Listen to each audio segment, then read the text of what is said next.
Good afternoon, everybody. Welcome to another cast of the Buffalo Soldiers. We're going to continue in a series of talking about the economy and how that works with this thing we know of as COVID. COVID, as you know, COVID-19 has caused a lot of businesses to go under. Perhaps it's been good for some, we don't know, but we'll find out because I've heard from one of our guests that it's very possible that there might be some positive aspects to it. I'm not sure, but we'll find out as we go into our show. And first of all, let me introduce our guests. We have John Moreno, who is a barber mechanic. And yeah, now that's sort of an interesting title because I recall you were telling me what that is, but for the sake of our viewers, what is a barber mechanic? What I do is I service the equipment that your barber uses, barber chairs, clippers, shears, especially your clippers and shears. They don't stay sharp forever, so that's what I've gotten into. I got into this business before COVID. My family had been in the barber business for many years and worked over at the barber college, and now being we had so much equipment, I learned how to work on it, so now I made a business out of it. Outstanding. So you have other places, not just the barber college, but other barbers in town that you service as well? Yes, I've actually gone all over. In just recent months, I've been to Morro Bay, Tehachapi, Santa Maria, Bakersfield, obviously, Tulare County. So I've been around our general area in California. Okay. Right. And Yendi Nieto, did I say it right? Yes. Okay. Welcome to the show. Tell me about you. Tell me about your business. My husband and I, we own our Indigenous Traditions, and it's a clothing line that we started about 4 years ago. And we started this based on trying to make clothing using tribal patterns, empowering just those patterns with making it into modern clothing that people can wear every day or when they're at powwows or when they want to go to a meeting. And we started making those. I started learning how to sew. I'm the designer for the clothing. I started learning how to sew by myself, just by trial and error. And my husband takes care of the business side of it all. And we've been going on for 4 years now. And It's slowly growing and getting bigger. So how has COVID affected your business, or has it? It has affected it in a good way and in a bad way. We first started off setting up, having pop-up shops at powwows. And for those of you that don't know, it's a get-together / ceremony for Native Americans here in North America. And they will have vendors, and we would just set up there as well to sell some of our clothing. And due to the COVID, we couldn't be traveling anymore. We couldn't set up and sell our items, connect with customers, let them try on some of our items or feel it, having that in-person experience. Luckily, we had our website already set up. It didn't have much traffic. Our most traffic was being at powwow, setting up. And so when that happened, it wasn't the same anymore. We had to shift, and we were getting more traffic with our website because we had to adapt to what was going on. And so I started using some of our material, our fabric, making masks. And so I just shifted into instead of clothing, I had to go into making masks. And that was just taking off. Of course, everybody was trying to take precaution, and they also wanted to represent their culture through the mask. And so that has been keeping us going along. So it's been a blessing that even though we weren't able to set up at powwows, that we're able to still make some income by selling masks, making them and selling them. Okay. And so that's been the blessing on that side with the COVID. Right. Let me take just a moment to introduce the other Buffalo Soldiers that are here with us, in case any of them should want to pop in and have a question or a statement or something they'd like to say. We have, first of all, Major General Walter Slade, who is kind of handling the technical end of things. We have First Lieutenant Renfro, Nancy Renfro, who is with us, and she is my adjutant. She actually, as the commanding officer, I sometimes end up getting more on my plate than I can handle. So she kind of makes sure that I make all the meetings and dots all the T's and I's and all that stuff to make sure I get to where I'm supposed to be. And also we have Brigadier General Isaac Sandifer, who is not only the chaplain, but is very instrumental in a lot of our educational outreaches that we do in various schools and other organizations. And I'd like to welcome all of you. And Barber Mechanic John Moreno, how has COVID affected you in your business? It impacted First of all, as a barber, because you did two things. You mentioned that you were first a barber and then became Barber Mechanic. So yes. Was COVID responsible for that kind of transition? Actually, it was before the COVID that was really getting the swing of things, and I would cater to barbers and go to their shop. When the shutdown happened, I no longer did that, and barbers, even if they had tools or chairs that needed to be fixed, they wouldn't be getting the services. So it did take a hit in that. The positive thing behind it was I sold barber chairs, and I did cut hair during the COVID. What was it? And that was pretty much what kept it afloat, because nobody was getting anything sharpened at that time. Groomers were closed, barbers were closed, everyone was closed.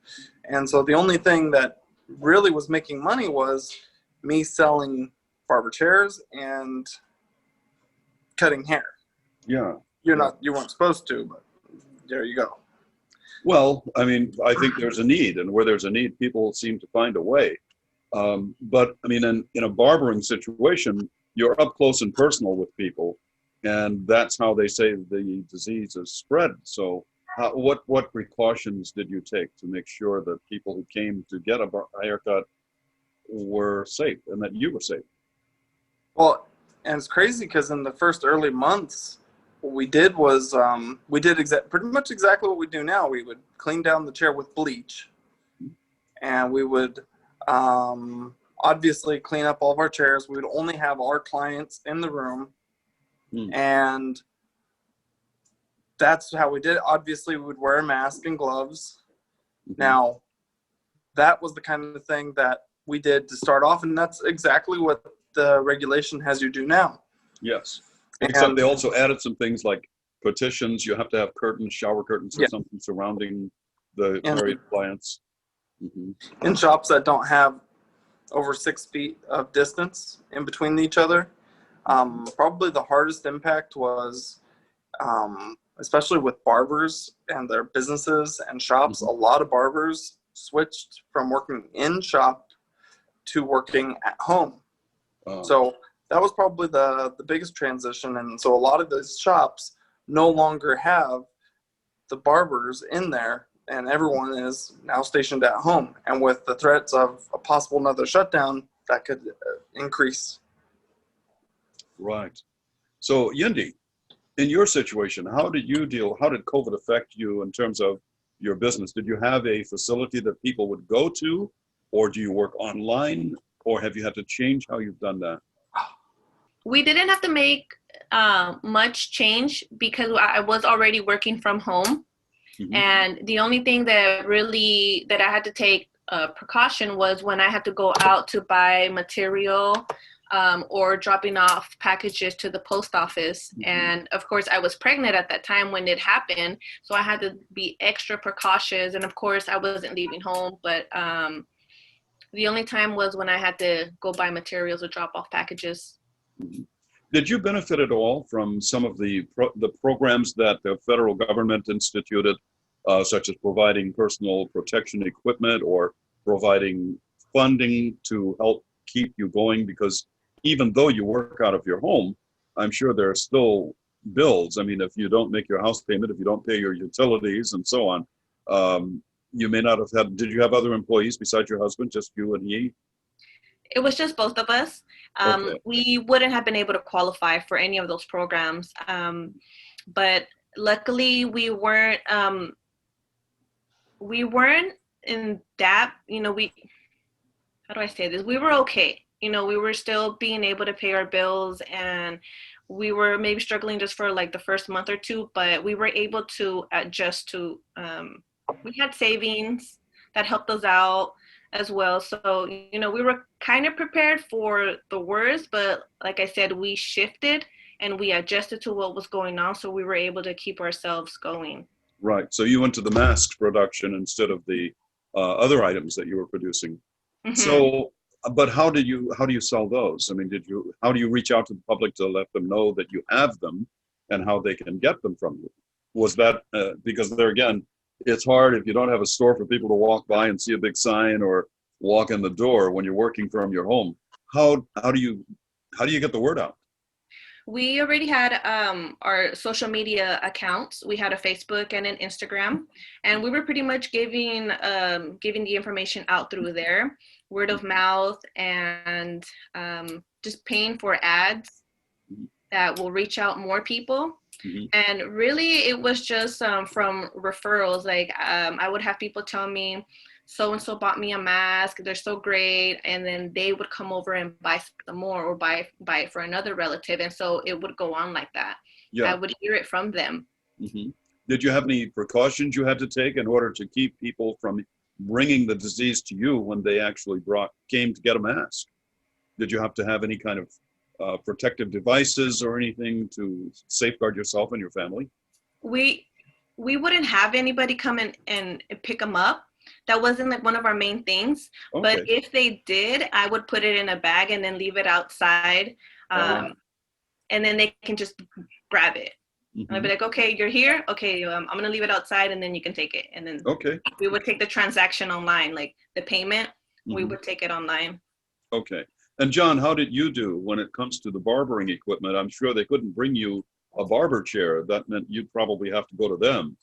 I mean, clippers and smaller items they could bring to you, but there are larger items you deal with that you can't actually just carry back and forth very easily. So how Yeah. did you protect yourself in that situation? Well, a lot with the equipment was very easy. So what I did is I got my truck where it has a lift gate and all these, and that way I pick up some chairs that lift that way at least as much as a man, 200 pounds or more. And so when lifting that, I wouldn't really necessarily have a chance to put it into a regular truck without help.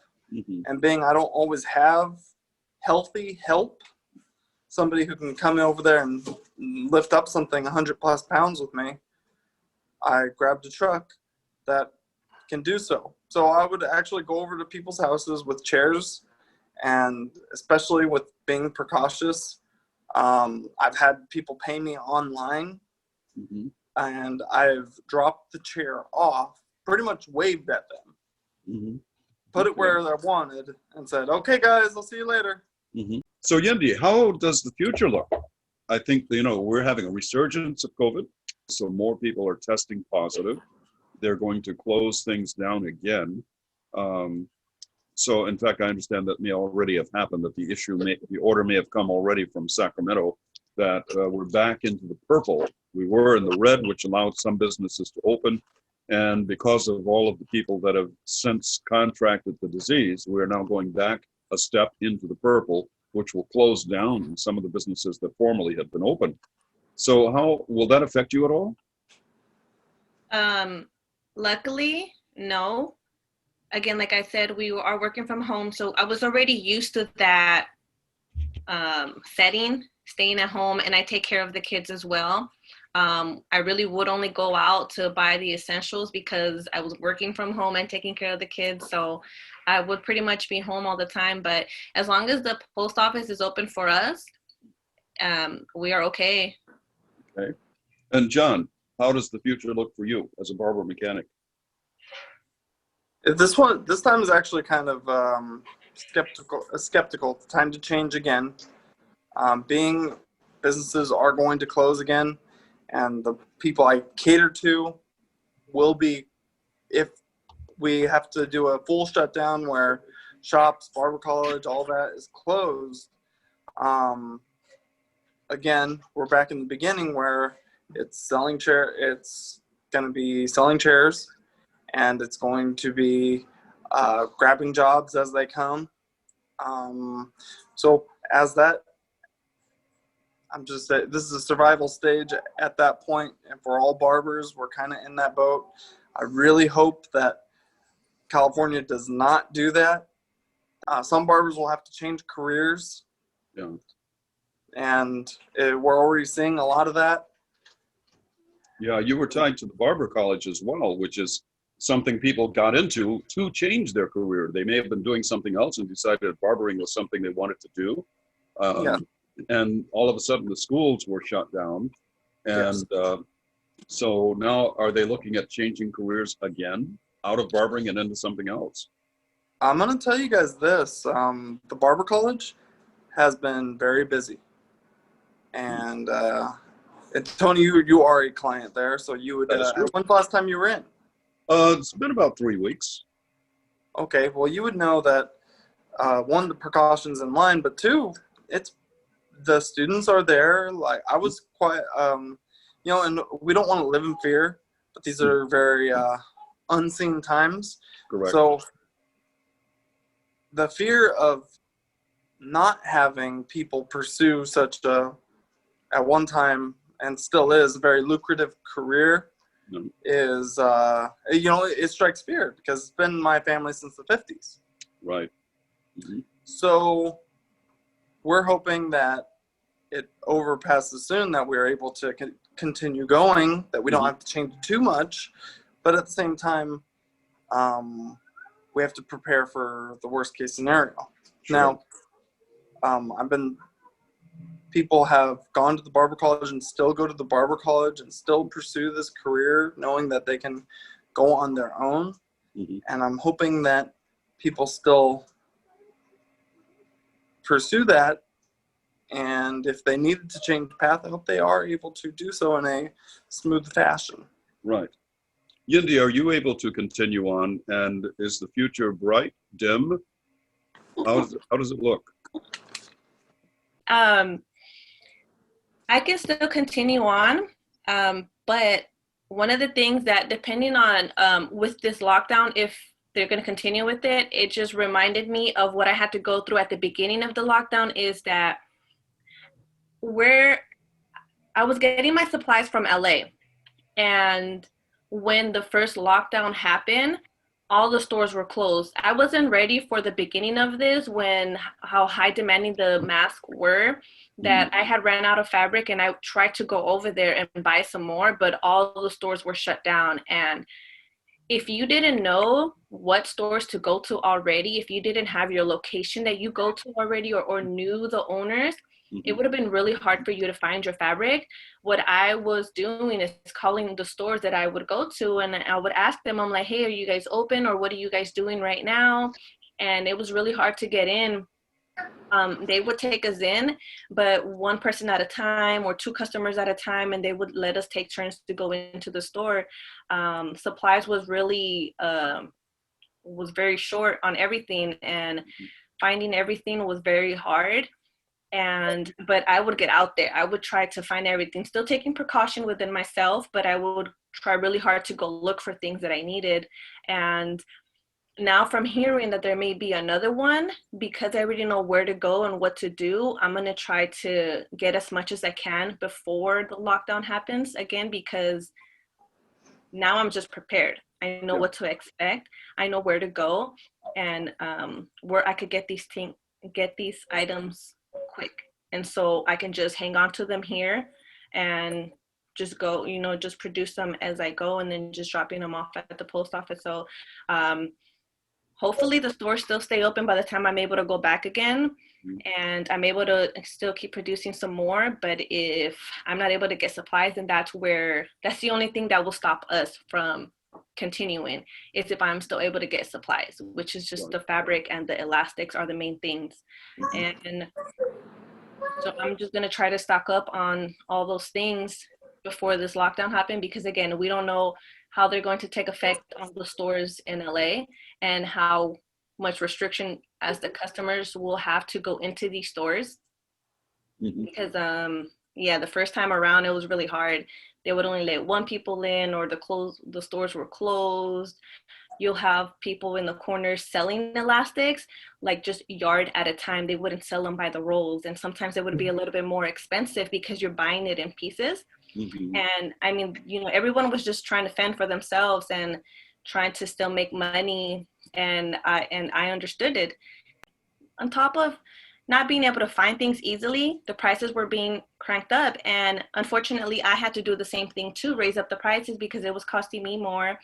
I needed help as well. So I had to pay somebody to help me out too, because I had the toddler and I was pregnant, and I needed help because, the demand was high unexpectedly. And so I had to just, Hmm. And John, did you find the same thing, a similar thing, that prices went up on things that you needed? I imagine you have to buy parts, Oh, supplies. luckily, as I said, I've been in this industry quite a while. So with parts, I've had a lot of parts. Now, with prices, huh? hundreds of parts. Hundreds. I've had a lot. I got a lot of stuff. You have a vaccine coming up in the next few, from what I'm hearing, a vaccine could actually appear on the scene in the next 30 days or less. Really. What does that mean to you? Anything at all? Will that affect you?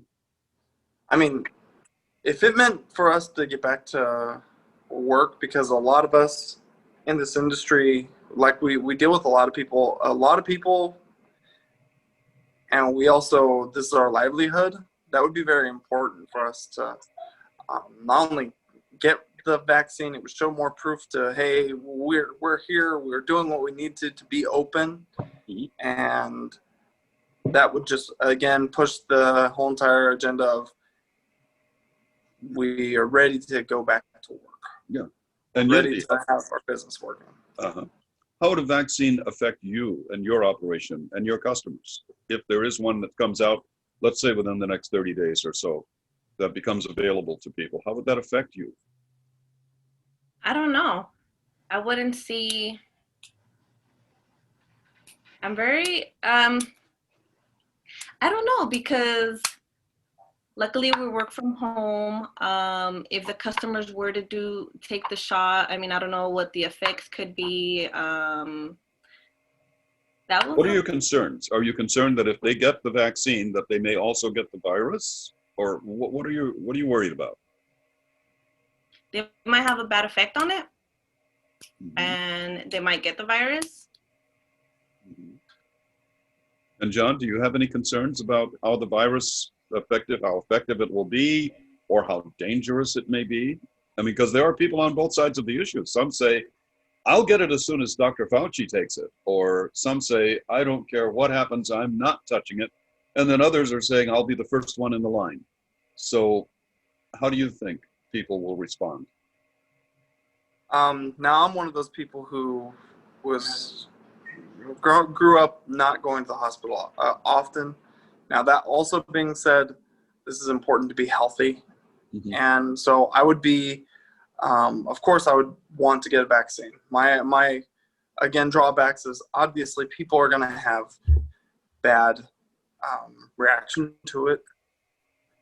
But that's kind of what this is, and it's unfortunate. But with a virus out there, people are going to get it, and as you know better than anybody, Tony, that it affects us differently. It does. Some And much more seriously than others. exactly.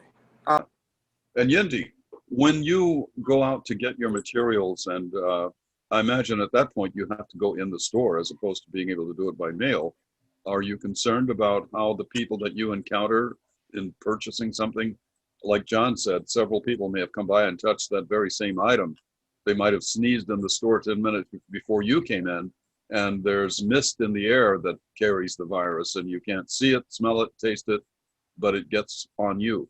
Are you thinking of, and I'm not trying to instill fear in you, but I'm just wondering, how does that affect you when it comes time to go out and buy these materials so that you can make the masks, which may save someone else's life or health?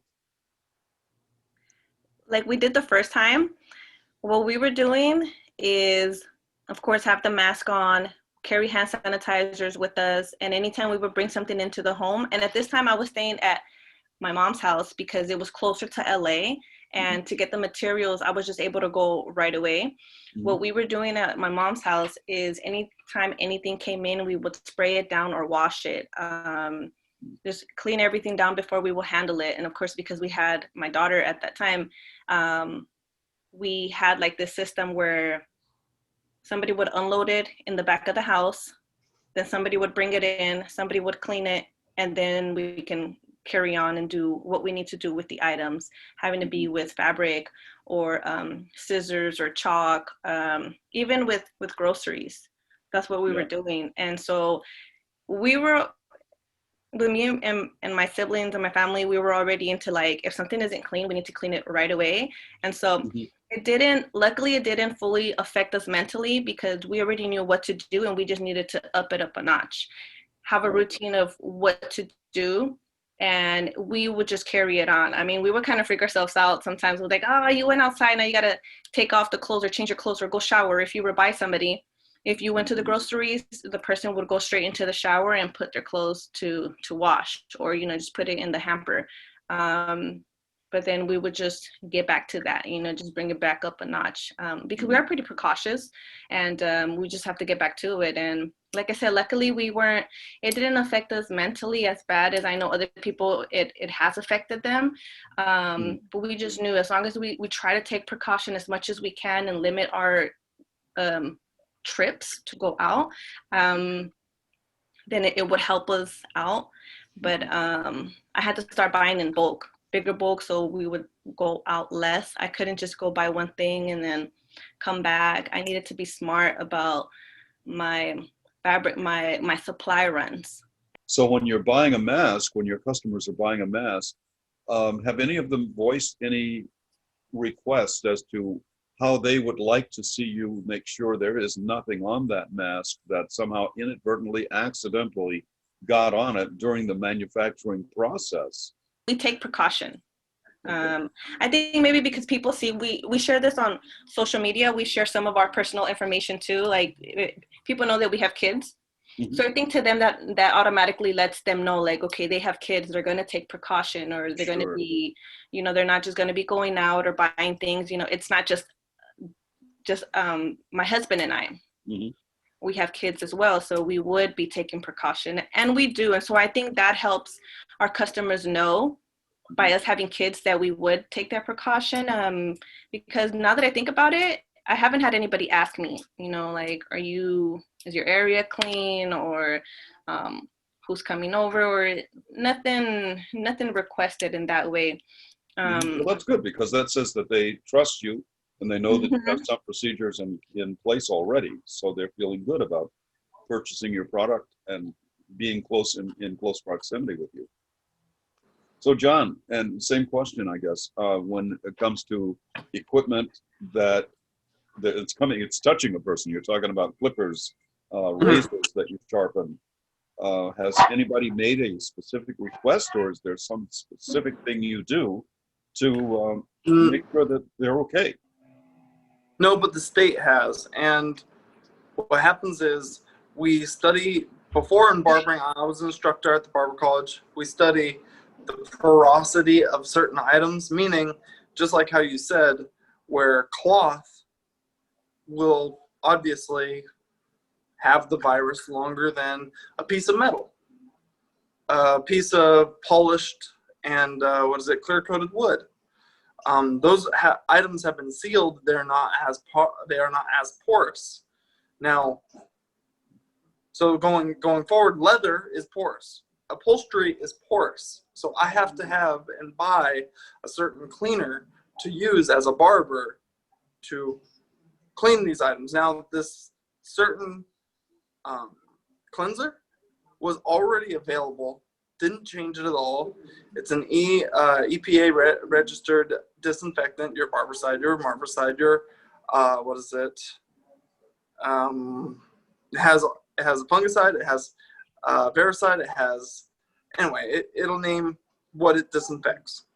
This thing goes down the list and it kills everything on the surface. Now, there are certain things you have to clean off what's there. You have to spray it down, let it set for a second, wipe it down, good to go. What has really changed is no drapes on two people. We used to do that. If Yendi sat in the chair and then when somebody else sat in the chair, I'd use the same drape. Okay? Yeah. It's just cutting their hair. Now that's not the same. That's not the case.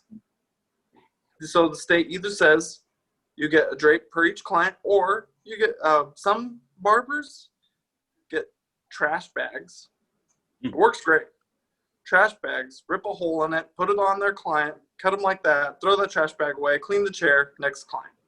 But I want to open it up for either John or Yendi to mention anything that you'd like for people to know so that they can kind of see where things are going and certainly feel very confident and safe if they need your services, that when they do come to receive those services, that they're going to be in really good hands. So I'd like to just open it up to, we'll start with Yendi and then we'll go to John. So Yendi, what do you think? If anybody would like to purchase any mask, they would go to oitclothing.com.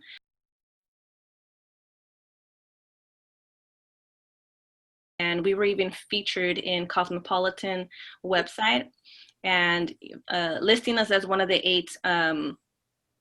eight companies to purchase masks from. Up against the clock here, so we'll probably have to thank you intently for all of your help and all of what you've done in the community and all of what you continue to do. Thank you for being vigilant and for being safe in what you do. And I encourage others to do the same, to be vigilant, to be safe, and to educate yourselves. If you don't have any idea what you should do, the local health department has been very good about giving out information to anyone who calls and asks for it. And they will tell you if what you're doing is safe or what you should do in order to be safe. So that would be my suggestion and recommendation. But I do thank you both, Yendi Nieto. Did I say it right this time? Yes. Okay. And John Moreno, Barber Mechanic. I really hope that business goes well for both of you and for all people who have businesses. And I wish everyone the best of luck. Thank you so much again for joining us. And we'll see Thank you you, again everybody, next for having week. us.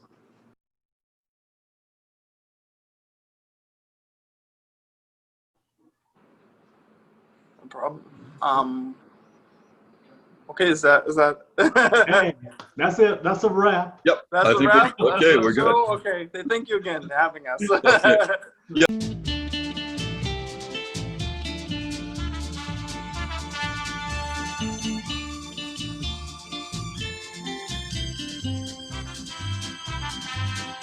Okay.